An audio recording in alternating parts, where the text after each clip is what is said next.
Lovely gathering, so thanks again on behalf of every delegation and every member of this assembly. I call the fourth and final meeting of the General Committee on Democracy, Human Rights and Humanitarian questions to order. The agenda for the meeting has been distributed, so I would invite you to adopt the agenda. Are there any objections? The agenda is adopted. Does anyone wish to speak against the draft agenda? No. We'll begin by considering the supplementary items. Following those, we will be holding elections for the committee officers for the next annual session of the OSCPA. Nominations for committee officers closed at 6 p.m. last night. I advise members at this point that in order to vote in the election, you must bring your voting card with you. Yesterday, we completed our work on this committee's main resolution and 4 of the supplementary items. We will now consider the final 2 supplementary items. We will now move to the supplementary item number 2, penalizing deportation of Ukrainian children, prosecuting the perpetrators and ensuring their return. I'd like now to give the floor to the sponsor of this supplementary item, Ms. Alt from Germany. Ms. Alt, you have the floor.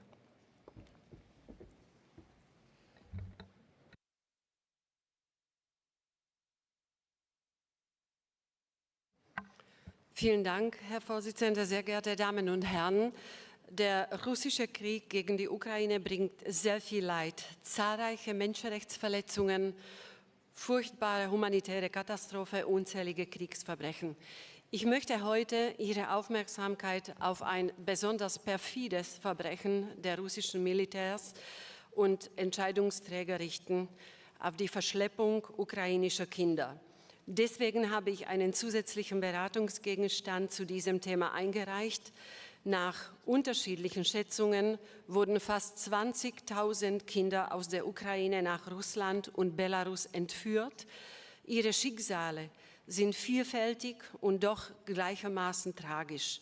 Es sind Waisenkinder, deren Eltern im Krieg umgebracht wurden, Jugendliche, deren Eltern sie auf Drängen der Besatzungskräfte in vermeintliche Sicherheit in Erholungslager nach Russland und auf die Krim geschickt haben und dann monatelang nichts von ihnen gehört haben.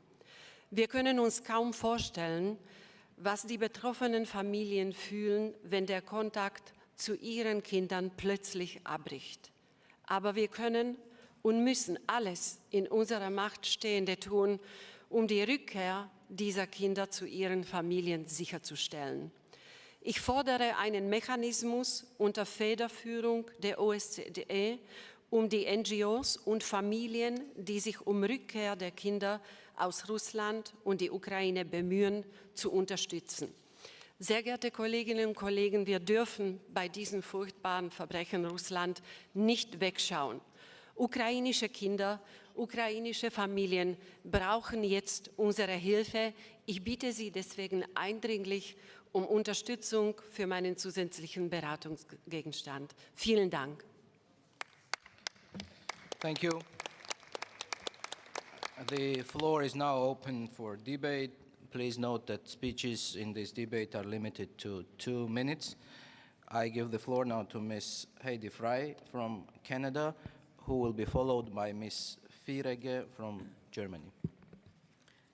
Thank you very much, Chair. It's my pleasure to support this particular SI. Ukrainian government tells us that there are 20,000 Ukrainian children that they have identified right now who have been abducted for the purpose of re-education and forced adoption by Russian parents.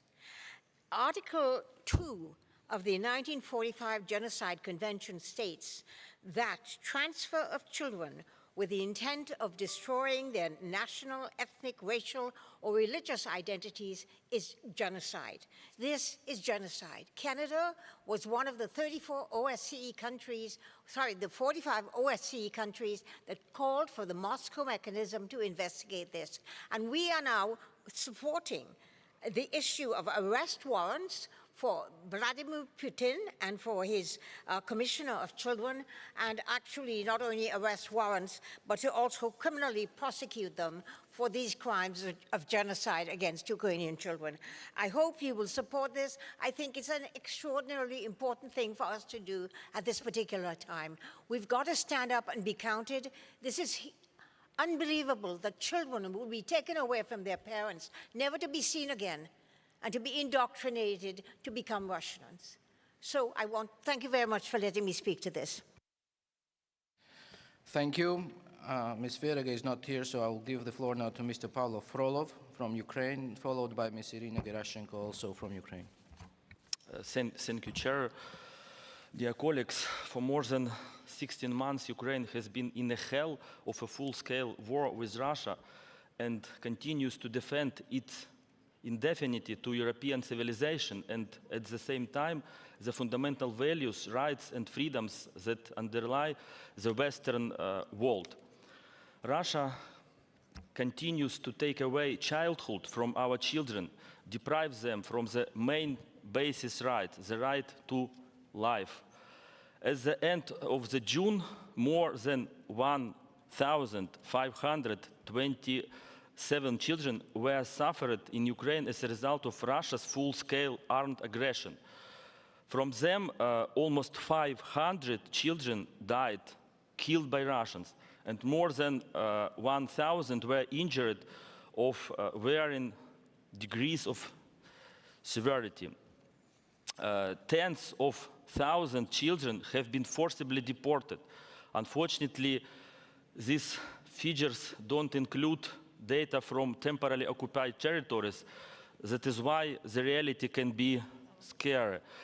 I appreciate, thank Ms. Roberta for this supplementary item, and it's really the third supplementary item which are considered by our committee, which related for illegal abduction and adoption of Ukrainian children by Russia. Unfortunately, it's a real problem, and I call on all our assembly to take more action, to take more help in this issue. We need to return Ukrainian children to Ukraine, to their motherland. Thank you very much. Thank you. The next speaker is Ms. Irina Gerashenko, followed by Mark de Mesmaker from Belgium. Chers collègues, je vous remercie beaucoup de cette question et de ce rapport parce que les questions de l'enfant ukrainien maintenant, c'est important de notre pays. 5 années après de 2015-2009, j'ai représenté l'Ukraine en Minsk groupe humanitaire. J'ai occupé les problèmes avec la libération de notre prisonniers et les enfants. Moi, j'ai libéré quelques-uns les prisonniers ukrainiens et aussi les enfants parce que les Russes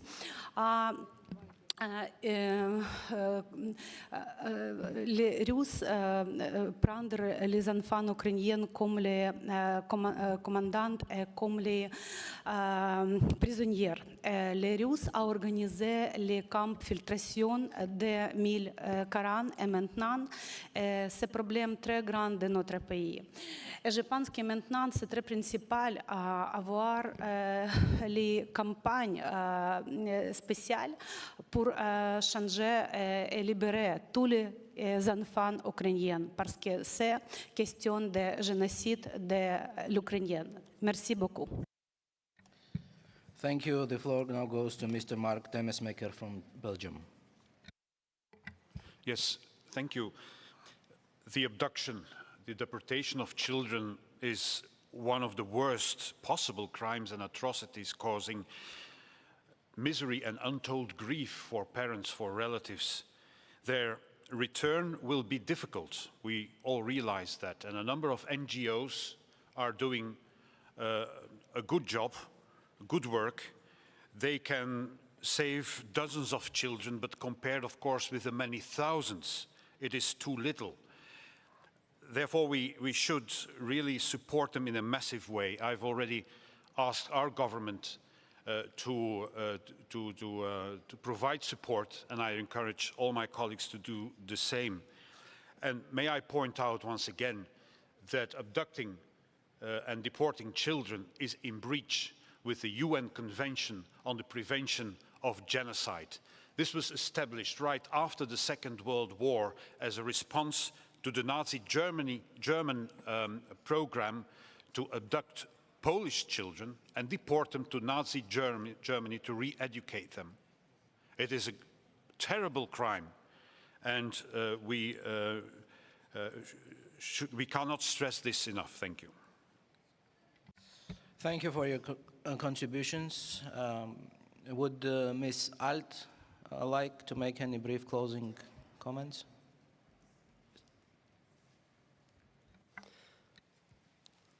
Ich freue mich sehr, dass dieser zusätzliche Beitragsantrag ein positives Echo bei den Kolleginnen und Kollegen findet. Es ist ein unglaublich wichtiges Thema. Ich kann als Vorsitzende des Ausschusses für Menschenrechte und humanitäre Hilfe Ihnen sagen, dass wir uns mit diesem Thema im Deutschen Bundestag sehr intensiv auseinandergesetzt haben. Es waren sehr viele emotionale Stunden und Momente über diese schrecklichen Verbrechen der russischen Soldaten. Wir dürfen nicht zuschauen, deshalb bitte ich alle, unterstützen Sie uns alle hier im Kampf gegen diese Verbrechen, gegen diese Kriegsverbrechen. Wir müssen alle Kinder so schnell wie möglich wieder zurück in die Ukraine zurückholen. Thank you very much. Even though there are no amendments to the draft resolution, we are still required to vote on every paragraph. So we'll now take all paragraphs 1 to 30 together. Does anyone want a separate vote on any of these paragraphs? No. So we are taking all of them together. Anyone against? Those in favor?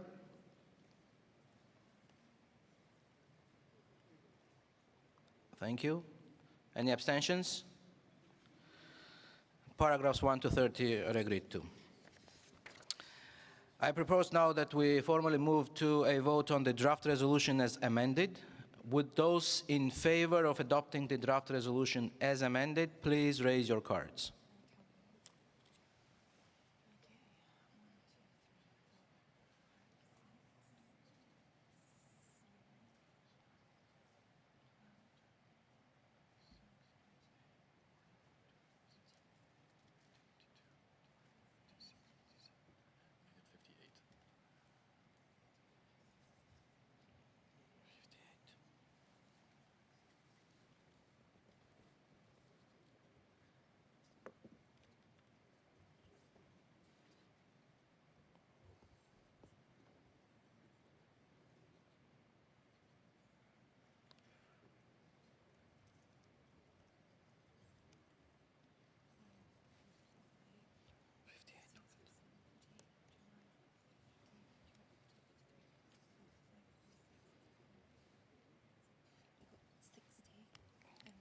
Thank you for your patience. Anybody against? Any abstentions? The draft resolution is adopted.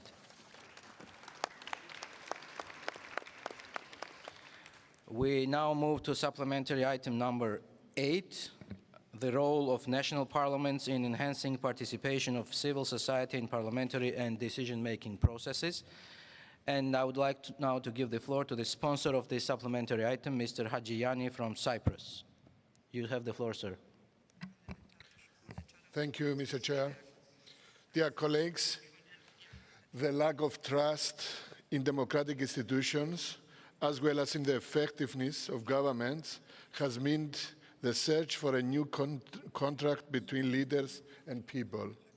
The participation of citizens in decision-making processes and in the implementation of public policies through consultation mechanisms is considered now more than ever a necessity if we are going to build more democratic, participatory, and prosperous societies.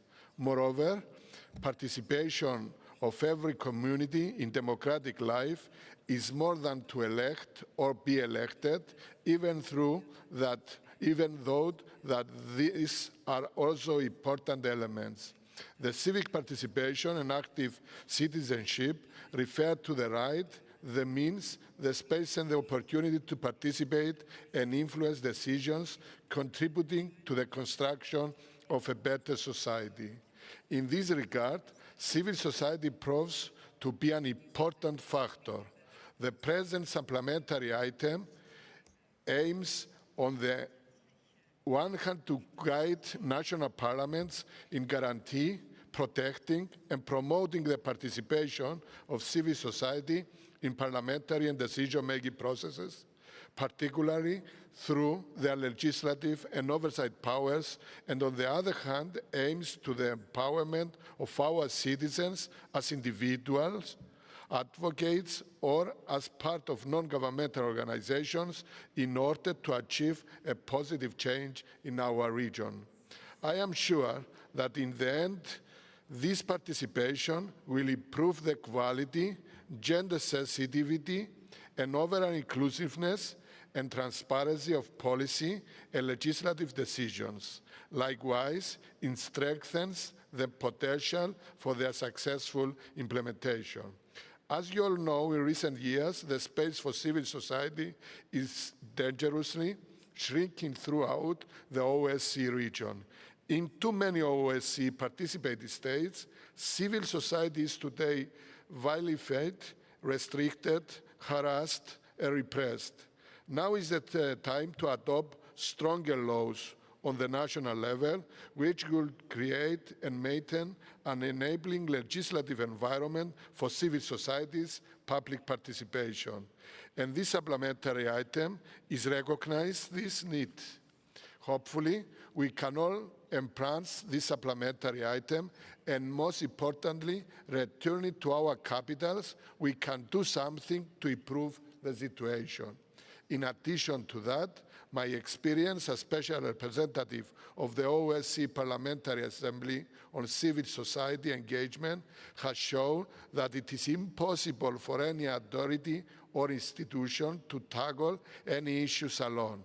Teamwork is required in order to achieve better results.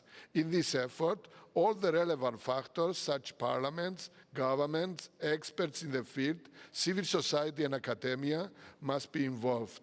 Parliamentarians, as public officials, have a key role as political leaders and are natural partners for civil society, as they can benefit from civil society's expertise to amplify its constructive messaging.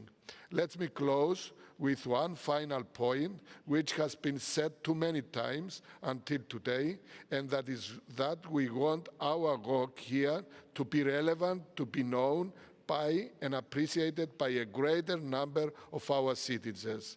A certain way to do this is to open our debates so that our work can be directly observed and enhanced. Excluding our civil society partners will ultimately make us and not them a smaller footnote in history. Thank you so much. Thank you very much. The floor is now open for debate. I have two speakers on my list. The first one is Mr. Aileen Smith from United Kingdom, followed by Mr. Paolo Rondelli from San Marino. Chair, thank you. I really think Kyriakos deserves warm praise for bringing this report to us. In Scotland, in the UK, we have a very vibrant civil society which keeps us honest and keeps us informed. And I think it's right that the OSCE Parliamentary Assembly looks at the state of the civil space worldwide, because it is under threat, it is under pressure in far too many countries. According to the Civicus Monitor, the civic space is restricted or closed in 38% of countries worldwide. Human rights defenders are very often in the front line of this trend, and in 2021 alone, 358 human rights defenders were killed. So this is a pressing problem that we do need to act upon and share best practice. In praising the report, I would raise a little bit of concern about paragraph 18H in terms of Perhaps it's just me reading too much into it, but I would like to be clear that civic society should be engaged in the lawmaking process, and any restrictions on that should be as minimal as possible. But I think that's implicit in the text. And then on 19Q, we would take the view that there should be some availability of anonymity for civil rights defenders, human rights defenders within the lawmaking process, because otherwise it might open them up to reprisals. But those really are minor points in what is an excellent resolution, which I'm very happy to support. Congratulations. Thank you. Mr. Paolo Rondelli, San Marino. Thank you, Chair. Well, I'm really in favor of this resolution, as having a really big experience in civil society before being a member of a parliament. And I also can testimony that in recent years in my country, most of the big changes came from the civil society, suggestions of civil society to politics. Usually civil society, quite often, I mean, it's more advanced than we politicians, and more, and it's a stimulus, it's concrete stimulus for us. So we have to take care of them. We have to consider the importance of civil societies, mainly associations and all the stakeholders involved in the decision-making process as part of our decision, because from them we can have a lot of suggestions, good suggestions, and also the feelings of common life. Quite often, members of the parliaments are out of common life, I think, and this resolution suggests a different approach. So I'm fully in support of the proposition of our Cypriotic colleague. Thank you. Thank you very much.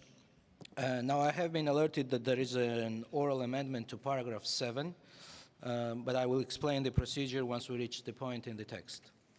We are also required to vote on every paragraph to which there are no amendments. I will ask speakers to observe a time limit of 1 minute. We'll begin with paragraphs 1 to 6. Does anyone want a separate vote on any of these paragraphs? No? So we take them together. Anyone against? Those in favor?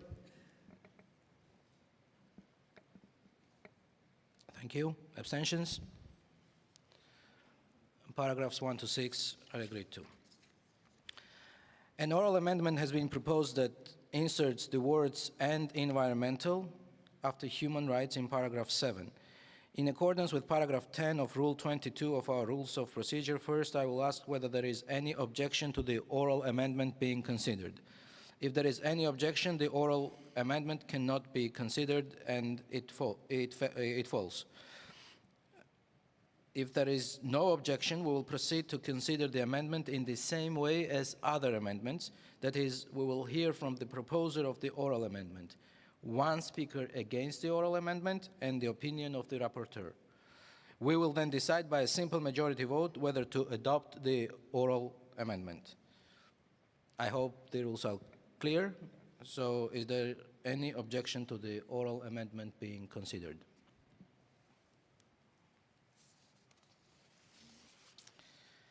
No objection. Therefore, I call Ms. Pauline O'Reilly from Ireland to speak to the amendment. Thank you very much, Chair, for the opportunity. And just to say at the outset, I did speak to the rapporteur, so I'm hopeful that Kyriakos will be supportive as well. As I indicated on Saturday, I do think that it's important to recognise that humanitarian crises and indeed human rights offences are caused, firstly by conflicts that are brought about through authoritarianism, such as the Russian Federation, but secondly, the degradation of the natural world. And that's, very much has to be part and core of what we do in this committee. So I did look through and find an opportunity to put in environmental into this report, because civil society is about human rights defenders, but it's also about environmental defenders, both of whom have a deep impact on correcting the course of history when it comes to humanitarian crises. So I would hope for your support, and indeed I brought this up in relation to the excellent report by Mr. Booser as well on Saturday.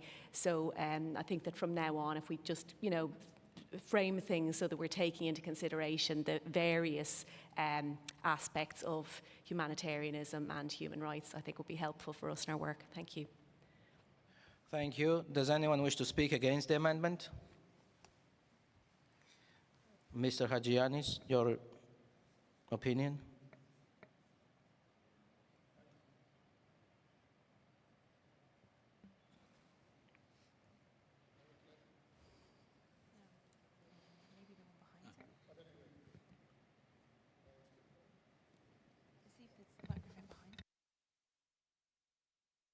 Maybe the one behind you?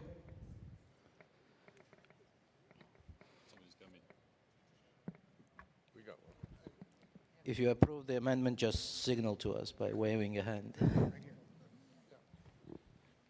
Thank you very much. I thank you also, Pauline. The suggestion is in the scope of the supplementary item, and we will accept it. Thank you so much for the opportunity you give us to include also this dimension. Thank you. Thank you. I shall now put the amendment to the vote. Will all those in favor of the amendment please raise your cards? Thank you. All those against? Thank you. Abstentions? The oral amendment is adopted. We now move to paragraph 7, and we're voting on paragraph 7. Is anyone against? Those in favor?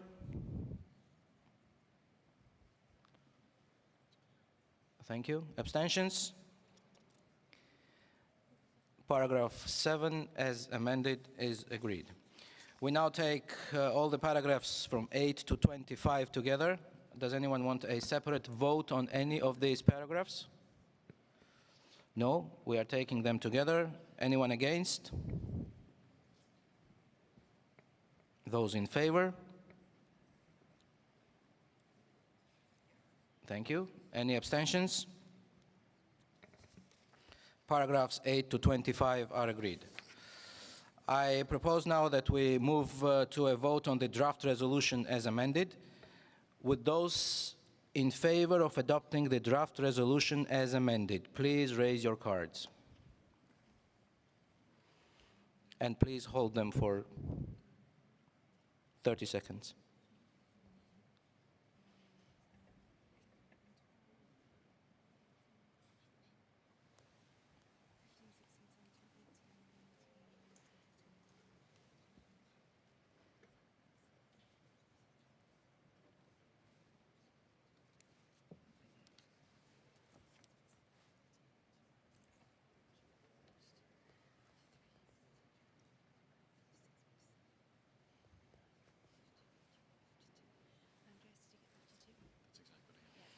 Thank you.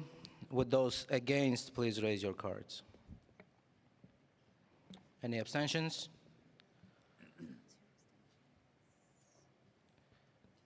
The draft resolution as amended is adopted.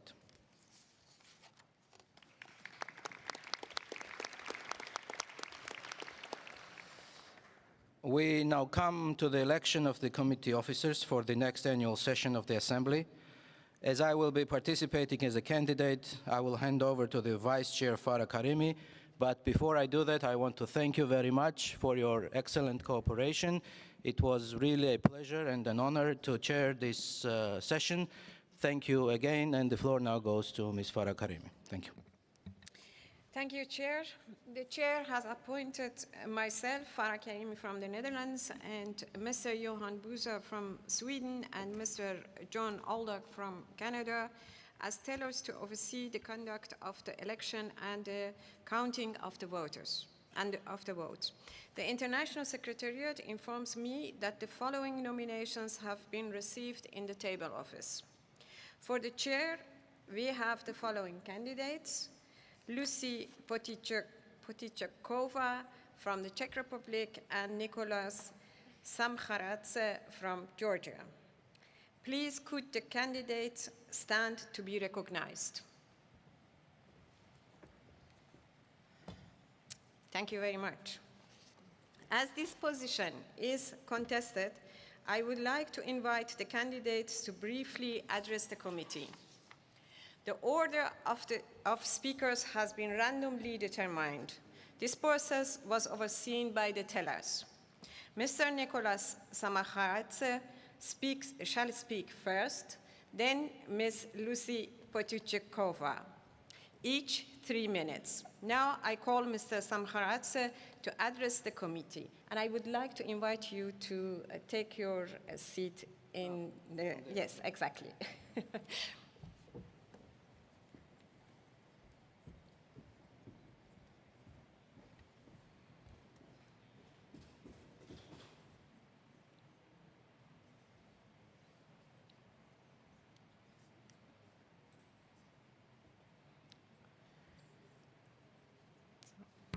Well, thank you. You've heard my voice many times in the last 4 years, so I'll be brief this time. For those of you who do not know me, I'm 44 years old, father of a son and a daughter. Prior to my election to the parliament, I worked in development field for 15 years with the United Nations Development Program. I also have an academic background. I'm a professor of international relations, where I have been teaching for the last 14 years, and I'm still enjoying teaching together with my political career. I have extensive experience in election field, being one of the co-authors of the election reform in Georgia, working closely with the ODIHR. Georgia, as you know, is a frontline state which has been attacked by Russia exactly for choosing democracy and respect of human rights as its way of life. And we have also first-hand experience of humanitarian catastrophes happening in our own country. And we are aware of indispensability of joint international response. And I believe that OSCE was created for this very reason. Last year, when I was elected as the chair of this committee for the first time, we have agreed that we will speak up on every issue that concerns democracy, human rights, and humanitarian issues in the OSCE area. And I'll strive to continue this practice because I believe in 3 C's, which is consistency, which is coherence, and cooperation. With my background and skills, I believe I can be a chairman who would be able to stretch out the hand of cooperation to all OSCE delegations from Mongolia to Canada. So I thank you very much, and I'm looking forward to working with you in the future. Thanks. Thank you very much. And now I call Ms. Lucy Potichakova to address the committee. The floor is yours. Thank you, Farah. My name is Lucia Potuchkova, and I will not talk about my family because it's written on your leaflet, and I think it's on the leaflet that you have on the table, and I don't think it's really important for my profession and for my work. In my parliament, I'm a vice chair of the Committee for European Affairs, and I'm also a member of the Committee for Constitution and Justice. And in my agenda, I have fight against sexual and domestic violence, electoral legislation, and the rule of law. I studied public administration and international law, so I'm a lawyer, obviously. I've been also a mayor of the city of Mladé Buky in Krkonoše in Czech Republic for 9 years. It's a beautiful city in the mountains, and I really talk to people. I've been engaged in my community for many years. So I really have a bond with normal people, with common people, and I try to explain them how really important the parliamentary diplomacy is. But above all, I'm from the Czech Republic, a country that managed to transform itself from totality to democracy so smoothly that it is called Velvet Revolution. a country that broke with its beloved brotherly neighbor, Slovakia, so peacefully that we are still best friends. A country that has taken care of 400,000 Ukrainian refugees, the largest number per capita in Europe. So now you know what democracy and human rights really mean to us. If I am elected, I can promise you 3 things. I will not give long speeches. Instead of listening to myself, I will listen mainly to others, regardless of their political opinion, because I think that human rights are not conservative, are not liberal, are not social, they are universal. I will try to be a strong leader, because strong leadership and real devotion for the ideas on which this platform was based is what this organization really needs right now when our basic values were so brutally attacked by Russia. And third, I will not only be a fierce but really noisy advocate for human rights and democracy without any compromises. Finally, I would like to mention 2 iconic figures, both born in the Czech Republic, who are my personal superstars. One of them is Václav Havel, first president of democratic Czechoslovakia and Czech Republic, who said, democracy must truly be democracy, and human rights must truly be respected. Nice words are not enough, because every one of us is responsible for the whole world. And the second one is Madeleine Albright. And she said, it took me quite a long time to develop a voice. And once I have it, I won't be silent. And trust me, I will not be silent at all. So thank you for all your support. And of course, I wish a good luck to my counter-candidate from Georgia, because a good election fight is a basis of the democracy. Thank you very much. For the vice chair, we have the following candidate, Mr. Sargis Khandanian from Armenia. Please, could you stand up, Mr. Khandanian, so to be recognized? Thank you very much. As the position of the vice chair is not contested, I declare that Mr. Sargis Khandanian from Armenia is elected by acclamation.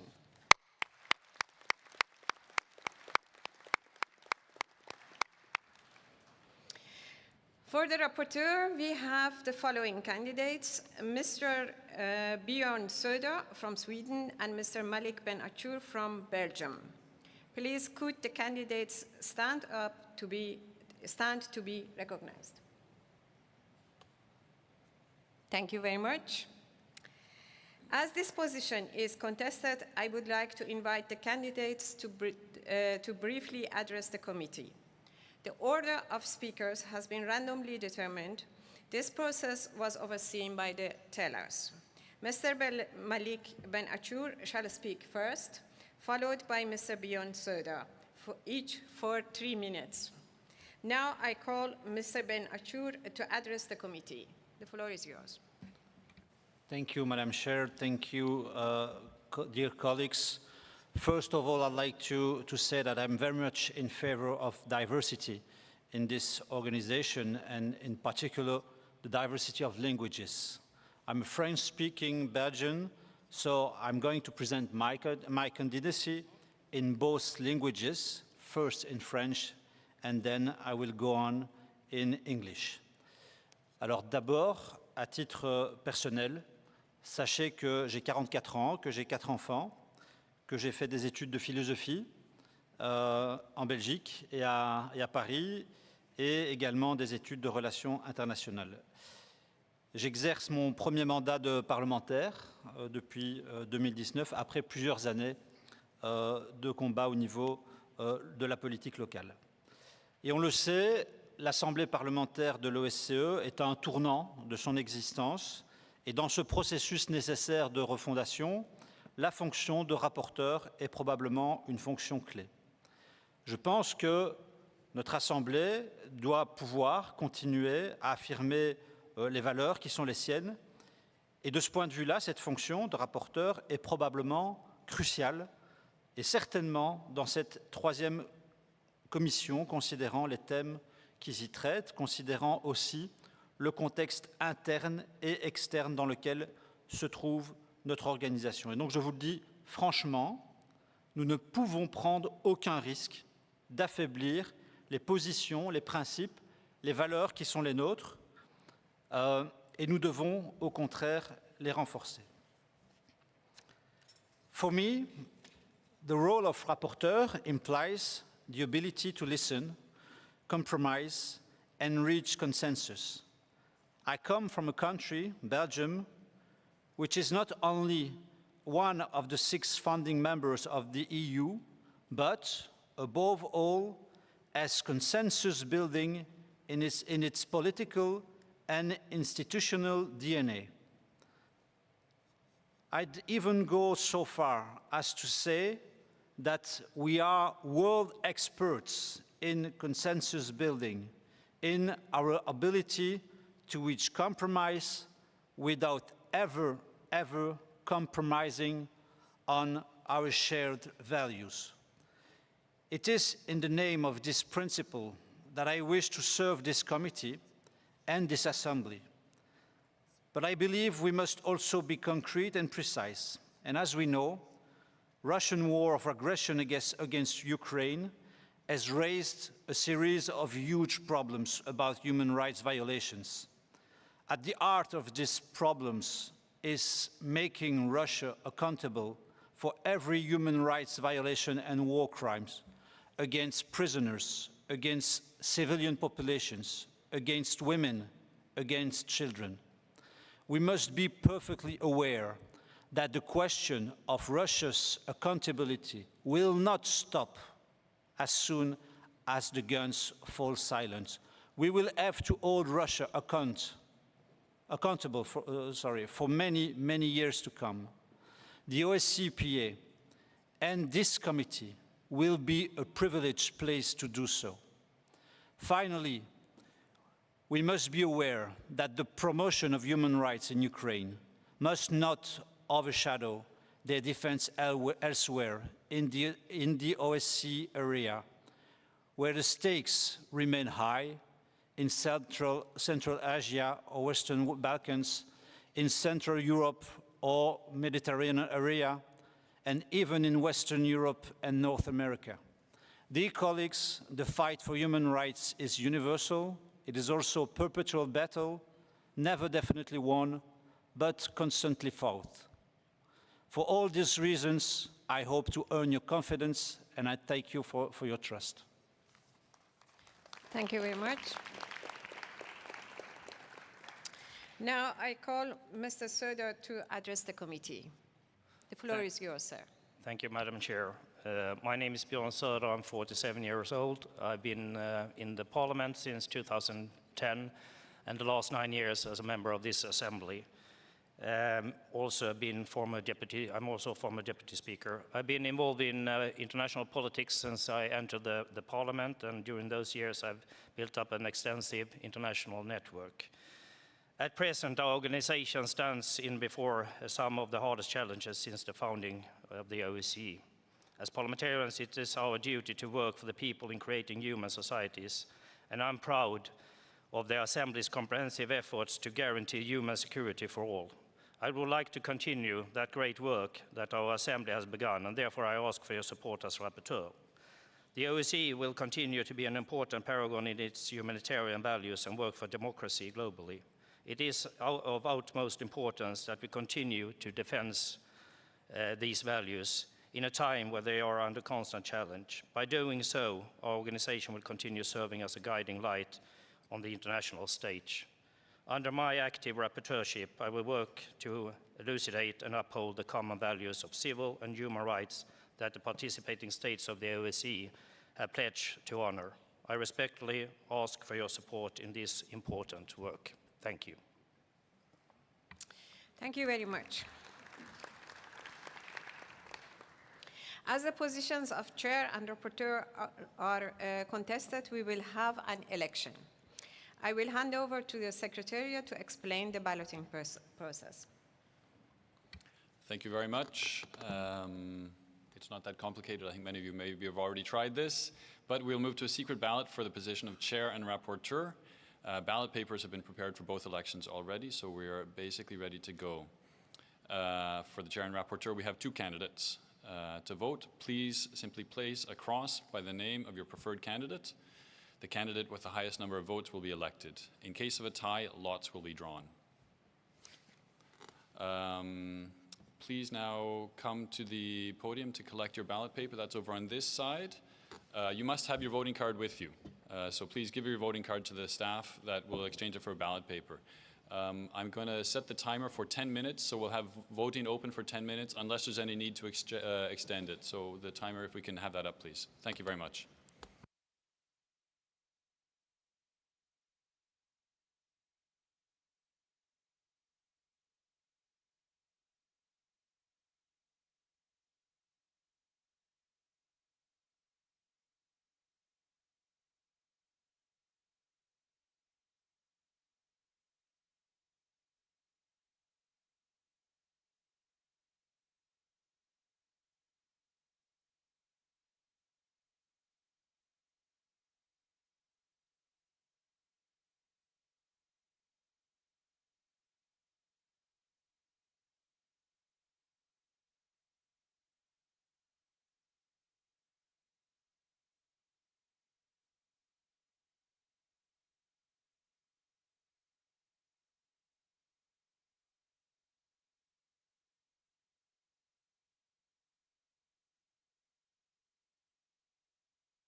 We now have 2 more minutes for voting, please. 2 more minutes.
I'd make a last call for anybody that has not voted. Please do so now.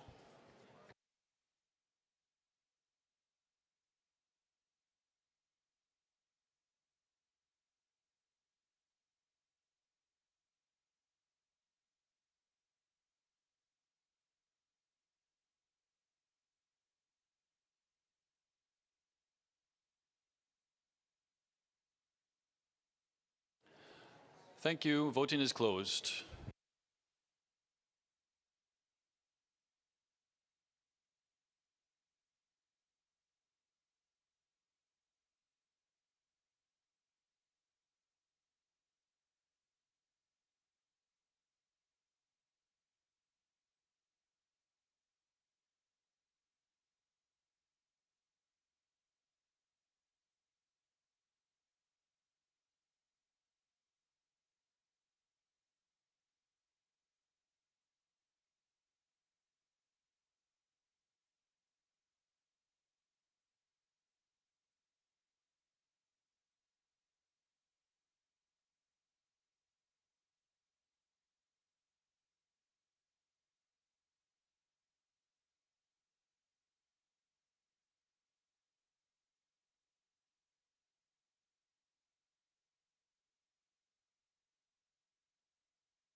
Well, yeah.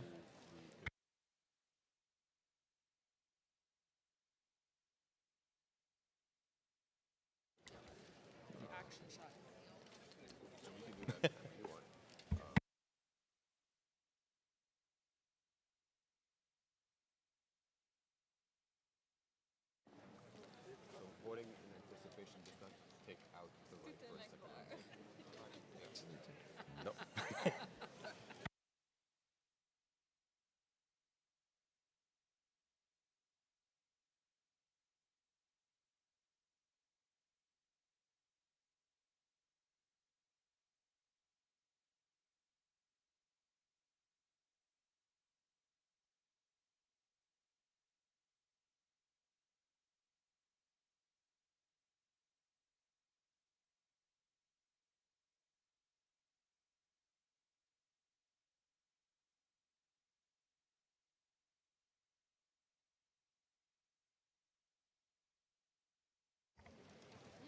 D'accord. Voyons, pour moi, il y a quelqu'un qui souffre.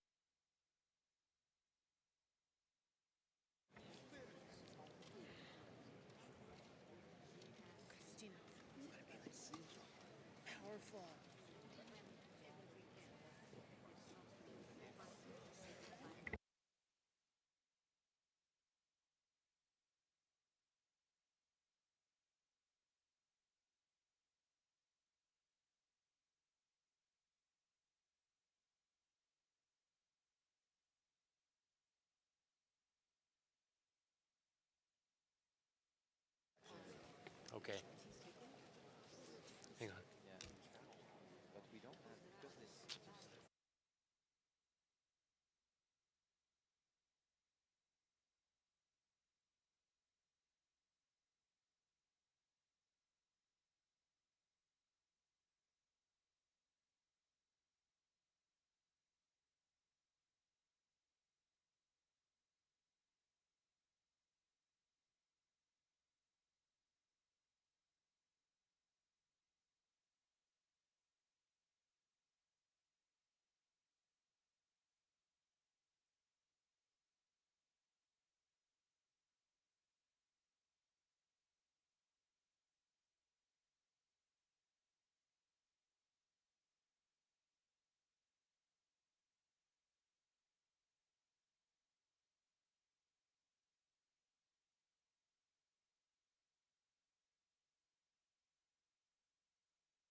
So, dear colleagues, the moment of truth. This is the result of the election for the position of chair of the General Committee on Democracy, Human Rights and Humanitarian Questions. 81 members voted. Ms. Lucy Potichekova from Czech Republic received 42 votes, and Mr. Nikolo Samharadze from Georgia received 39 votes. There were 0 spoiled ballot papers. Ms. Lucy Potichekova is accordingly elected to the position of chair. Congratulations.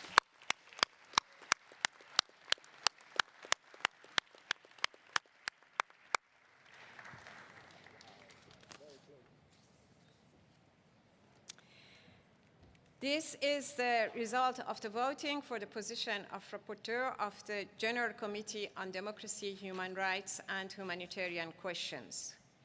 81 members voted. Mr. Bjorn Söder received 25 votes, and Mr. Malik Ben Achur received 56 votes. There were 0 spoiled ballot papers. Mr. Malik Ben Achur is accordingly elected to the position of rapporteur. Congratulations.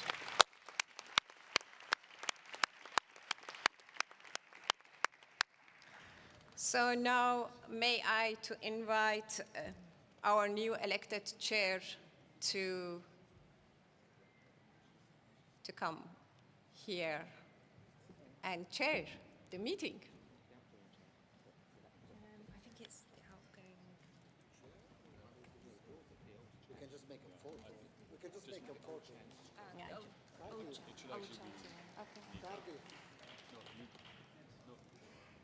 So I think there is an issue. Yeah, I think it's the outgoing Okay, chair. so I'm sorry, Ms. Potikova, I made a mistake. So outgoing chair should be able actually to finish this session. So thank you very much. that was my mistake. So dear Nicholas, please come back.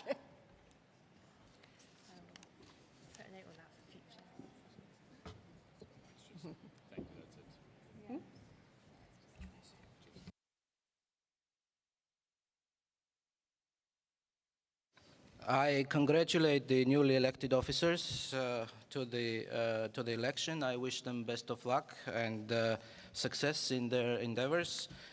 With this, we conclude business of the Committee on Democracy, Human Rights and Humanitarian Questions.